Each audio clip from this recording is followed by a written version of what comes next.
Welcome to Worldview Matters, discussing controversial issues, discerning current events, defending biblical Christianity. No topic off limits. And now, here's your host, David Fiorazzo. No topic off limits is right.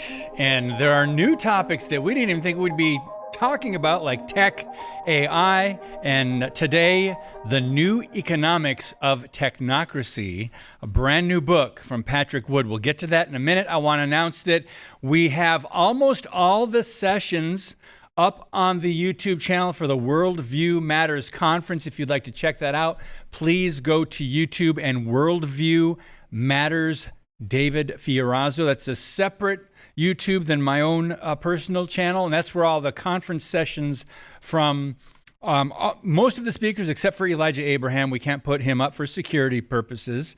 So everyone else is up there, Olivier Melnick and all the others. It was just a phenomenal conference, so we're so blessed. So go check those out. They're free. You can watch and listen at your leisure. So today, a brand new book, and this is really crazy that we're talking more and more about this. I was watching a roundtable last night, and these gentlemen had my head spinning. And Patrick Wood was a part of that. The website, technocracy.news. Brother, thanks for coming back on the podcast. Good to see you. My pleasure. Good to see you too. Yeah, I was amazed you guys cut it off at 2 hours last night. And you could have kept going. How'd that happen? I don't know. We usually go 2.5 hours. Wow. So, all right, Pat. So this book, you've been studying this for a long, long time, but I want to ask you where you want to start. But to me, the natural is really chapter 1, the Technocracy study course of 1934. And it's interesting to me because that's almost at the 100-year anniversary. We're in 2026. You know, it's going to be 2034 before we know it, if Jesus doesn't return first. So do you want to start there? Or do you want to set this up for us? Well, technocracy is a very old ideology. It's an economic system that was created in 1932 at Columbia University. Then it morphed out of that and into the technocracy study course. But it was a system set up to replace capitalism and free market economics. And it was totally radical at the time. It was more radical even than communism. By the way, the communists hated the technocrats in the 30s and 40s. And vice versa, for a good reason. But technocrats wanted to get rid of the political system altogether. In other words, dismiss all the politicians in society. And they wanted to create an energy script, kind of like a universal basic income, where everybody would give a stipend, and they would work at the instance of the state or the technocrats. And it's crazy, absolutely insane. But you see the same things happening today with the talk of all the energy issues, the talk about UBI, universal basic income. It's crazy. Management of all the resources. Yep, it's the same thing. So today, nobody hardly sees this. They can't connect the dots, apparently, from 90 years ago. They should, but they don't. So here we are. I've been trailing this for a long time now, almost 15 years. Yep, and you can get Patrick's books, go to Amazon or technocracy.news. So did you say, I mean, it sounds like it's all about control, but what were they looking at doing back before the internet, before all the technological advances? This is 90 years back plus. So what was the plan? What were they looking at implementing? Well, they wanted to create an economic system that would manage all the resources in society. You would not have any private property or sovereign property, as we call it today. And you would be given, they call it a certificate of distribution from birth to death. That was it. And in their mind, scientists and engineers, they figured, well, we understand the science, we understand the engineering, whatever. So if science says to do certain things, then you have to do that. And of course, they became the priesthood of the science, as they say. So they figured, well, we don't need politicians. What's to discuss? We'll tell you what you have to do, and you just go do it. That's this is not the American way, by the way. We know that you can't pull that stuff on us. But the American people saw through it. By the end of 1940s, in any case, they ditched the whole thing until it came back with Zbigniew Brzezinski and David Rockefeller at the Trilateral Commission when they said we're gonna create a new international economic order. They didn't say we're going to base it on technocracy, but we know now exactly what it was. Wow. and here we are today. Wow. So the Technocracy study course, that was an actual course that you could take in the 1930s? It was their book. That was their Bible. Oh, it was a the book. study Okay. course. They used that in every meeting across the country. They had study sessions that met every day, every week. And, oddly enough, in Grange halls across the country. You remember the old Grange network where the government built these little buildings around the prairies and whatever in the cities. And so that's where they held most of their meetings was in the Grange buildings. But this was the study course was the textbook, if you will, for them to study. Okay, so let's talk about the subtitle or the second part of your title, that you will own nothing. I first heard of this around 2016, World Economic Forum, in the video, promoting, their agenda and making it look good, like desirable for all of us, mouth breathers. You say it was always about redefinition. It was never about confiscation. Could you explain that?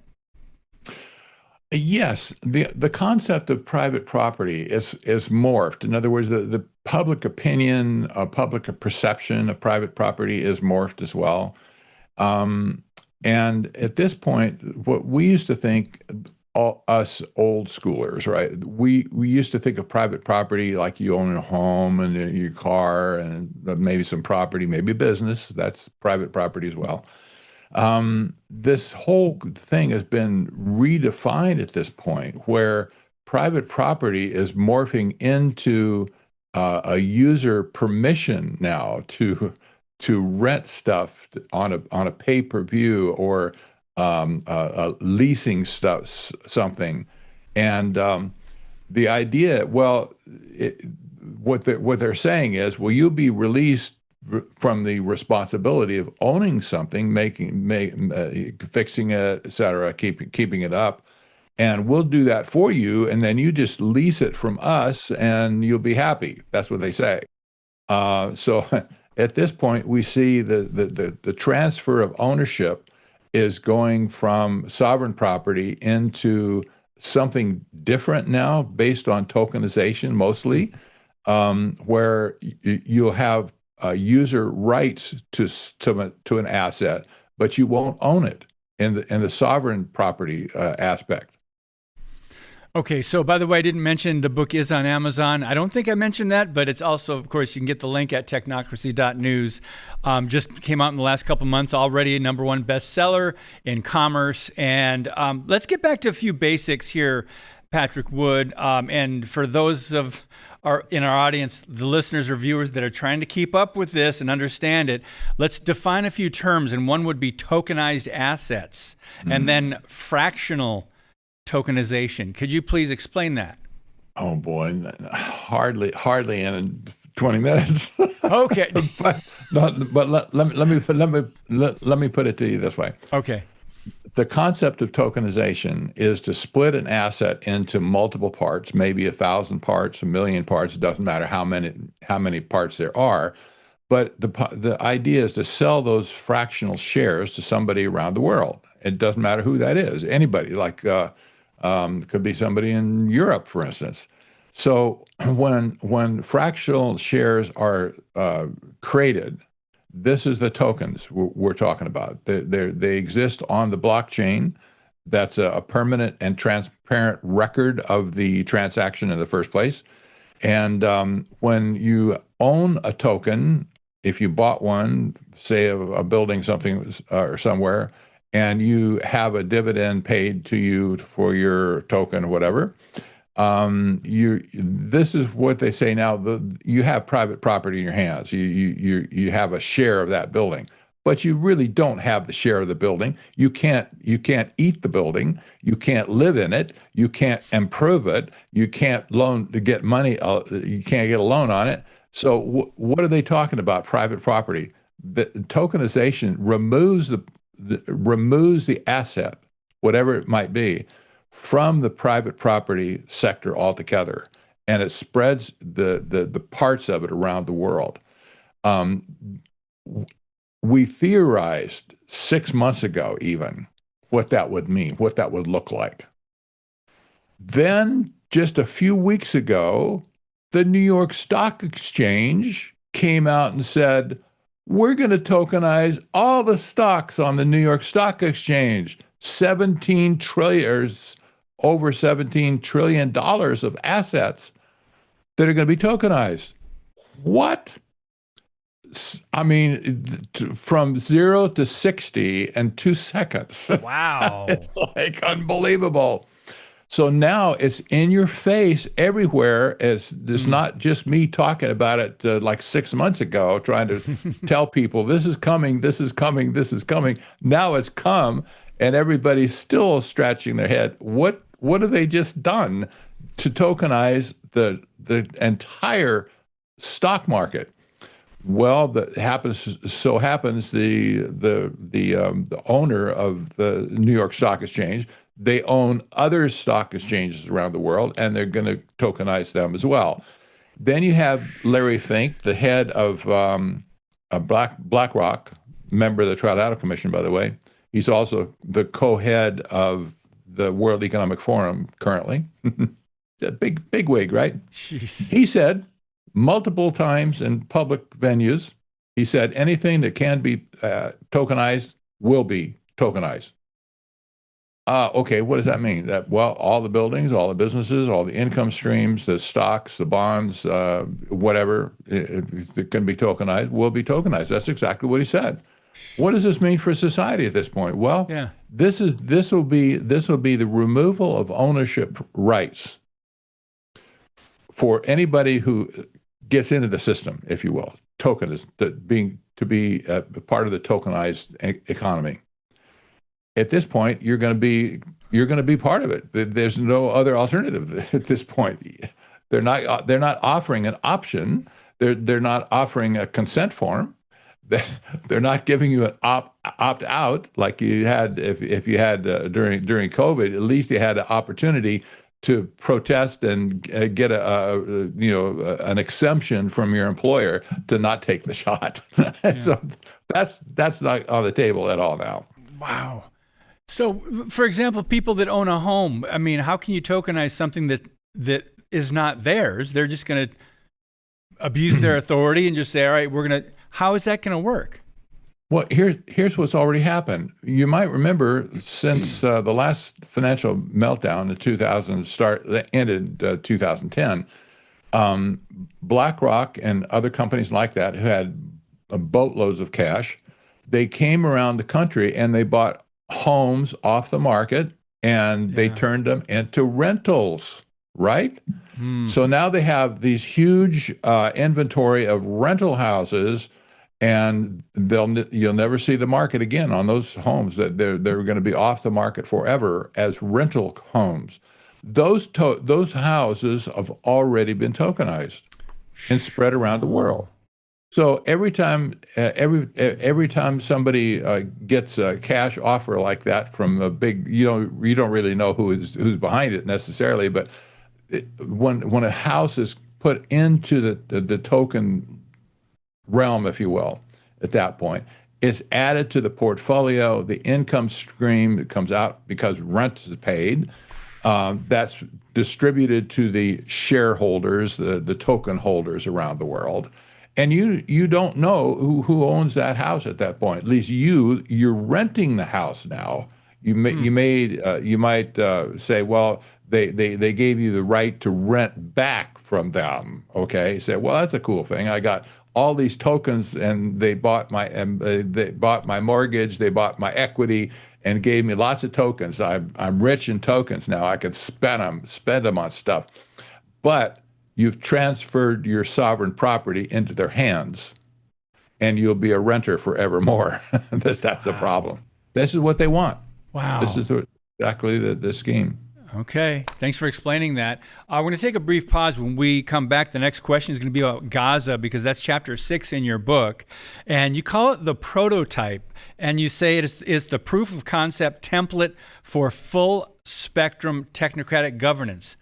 So we'll talk about Gaza in just a minute. But right now, I want to remind everybody that Freedom Project Academy is enrolling students for the fall. For 16 years, FPA has delivered a fully accredited classical online education rooted firmly in Judeo-Christian values. For kids in pre-K through high school, they offer live, anytime, and homeschool courses to fit your child's needs. So all you need to do is visit freedomforschool.com and save 10% when you use the code DAVID.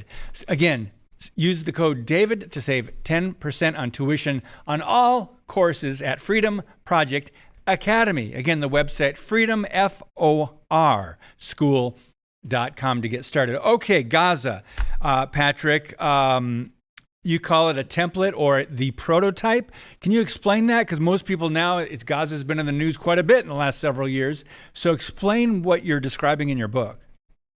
Well, this is stranger than fiction. It's documented in my book. However, I can't. I don't make any excuses for it. It's there in black and white. Okay, this is what happened when the World Economic Forum met earlier this year, and lots of speeches were made, empty ones mostly. But President Trump stood up and said, "I'm going to form this board of peace that's going to kind of replace the United Nations and peacekeeping stuff, and where the United Nations has failed to maintain peace, we're going to do it." He said, "I'm going to be the chairman for life on the board of peace, not as president of the United States, but as a private citizen." And he said, we'll have board members, and anybody who wants to join the Board of Peace, $1 billion will be the price tag to join. And so he said, our first project is going to be Gaza. And so he went into Gaza to provide the governance layer, if you will. And that meant that there will be an authority set over Gaza. It won't be Hamas. It won't be the Palestinian Authority. It'll be the Board of Peace. And then he had a financial company called World Liberty Financial that is involved in tokenization. There you go, tokenization, and asset tokenization as well as payment tokenization. Well, his financial company came in to provide the financial layer for Gaza. They're talking about how great it's going to be to have everybody's going to have a wallet, electronic wallet, and they're going to get the USD1 tokens deposited when they do work, whatever. And so the financial layer is being interposed. Then he proposed to create a peacekeeping force comprised of 20,000 troops, 5,000 per country, from Islamic countries, no Western countries, but Islamic countries. This 20,000 Muslim force will be brought into Gaza, and they'll be under the command, however, of a U.S. general attached to CENTCOM. That's one of the agencies in the military. And so you have all of a sudden you have the military, or the police force, the enforcement arm attached to the whole project. Well, this is all under a combination of President Trump as president and President Trump as a civilian. So we've never seen this in the history of the world, and unless in our country, nobody's ever done this before. So he's laid claim to Gaza at this point, and he wants to turn it into a series of smart cities. The architecture, the build out, the plans, and they're all in plain view at this point, and they were architected by none other than his son-in-law, Jared Kushner.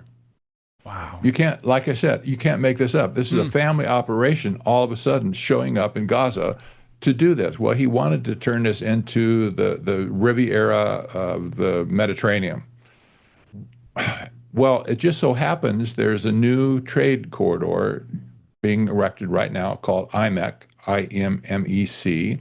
That's the India, Middle East trade corridor. It's going to be the biggest thing I think the world has ever seen before, but it just happens to be passing right in front of Gaza on the Mediterranean. And the deep water port of Haifa is 93 kilometers to the north of Gaza, and it'll be receiving traffic that then forwarded into Greece, Italy, and on to Europe. So Trump has an idea to be a recipient of all the wealth passing through this corridor, trade corridor, and you can see the art of the deal here. He's made a situation now, and they're calling this greenfield construction or greenfield application, whatever. Greenfield means you're starting with nothing, just bare ground. But in Gaza's case, you're not just starting with bare ground. You have 1.4 million people at your disposal to be the citizens of your country. So when Jared Kushner stood up in the World Economic Forum, when the Board of Peace was created, he made a statement that said, we're going to rule in Gaza. We're going to rule it with a committee of technocrats. He used that word. He said that? Technocratic leadership. Wow. And so, sure enough, the people showed up, and they were calling them technocrats. And well, how can you reconcile this? This blows America's minds at this point. Yeah. A president can't serve two masters, but he is right now. Wow. So this is what I'm positing is this is the architecture for further development of the technocratic world society. Yeah, you dedicate 2 chapters in your book, 13 chapters in the book, and 2 of them are on the Gulf corridor. You just explained chapter 9. Chapter 2, you talk about the $2 trillion in deals and the privatization of American infrastructure. There's so much. This goes so deep, and I think this was hardly on many of our radars, right, our radar screens, but it is now. You're right. They're using the language now. Do you ever feel like justified by saying, I told you so? After all these decades, you've been warning about this? I do. I have this fleeting thought. I told you so. I told you to. I could say it in my sleep, but it doesn't help the situation. No. That's the problem. No, Americans have been slow to accept this in the first place. Yeah. That there's another force that's been injected, a fourth column, if you will, or a fifth column in society. Nobody saw it coming, but here they are. They're in plain sight right now, and they're getting away with. Well, not murder, but you get my point. They're getting ready with anything they wanted to do because they're moving so fast, nobody can catch them at this point. This is the problem.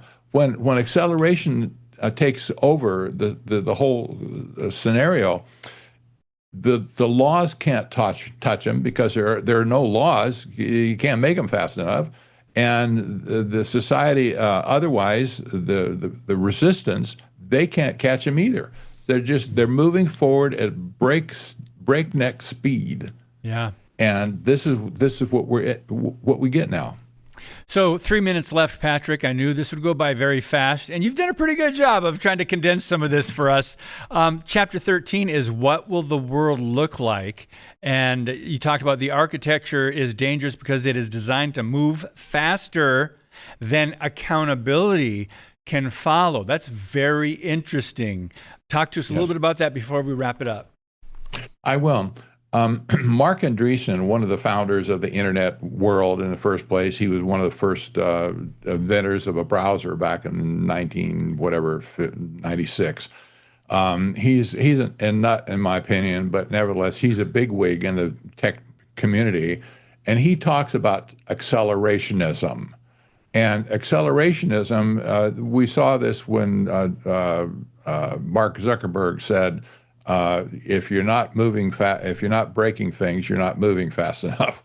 And so their idea is to use accelerationism to push the world society to the breaking point where it will shatter in a billion pieces, and then we'll put it back together again. This is like a 52 card pickup with the world. So accelerationism is part of the architecture at this point. They will move faster than they can be held accountable. And this is everywhere you see at this point. Acceleration is a thing. This was, by the way, this is also part of a philosophy called the Dark Enlightenment. We're not going to go into that right now, but that was a very clearly articulated with the Dark Enlightenment. Accelerationism is a feature. If you move fast enough, you can't be caught. Yeah, it makes sense. Accelerationism, my goodness. And we're going to see more of it, and we won't be able to keep up. But I want to mention again, technocracy.news or Amazon. You can pick up The New Economics of Technocracy and get so much more in depth than we were able to touch on in this brief podcast with Patrick Wood. Brother, thank you for all you do. We'll, Lord willing, do this again. We'll look for the roundtables and watch as more information comes out, right? Thank you. You bet. My pleasure. All right. Thanks, brother. Okay, guys, there's so much more. It was kind of hard to decide what questions to ask, but just getting some information out there for a lot of people who this wasn't even on our radar. So it's hard to keep up with something you never knew was going on, and now we know it's in plain sight. And a lot of these concepts are just being played out right before our eyes. So, friends, we don't need to keep up with everything, but we do need to trust the Lord and not be overwhelmed, because He sees the end from the beginning and He is sovereign. So take that to heart. God bless you, and as always, keep speaking the truth about things that matter. See you next time.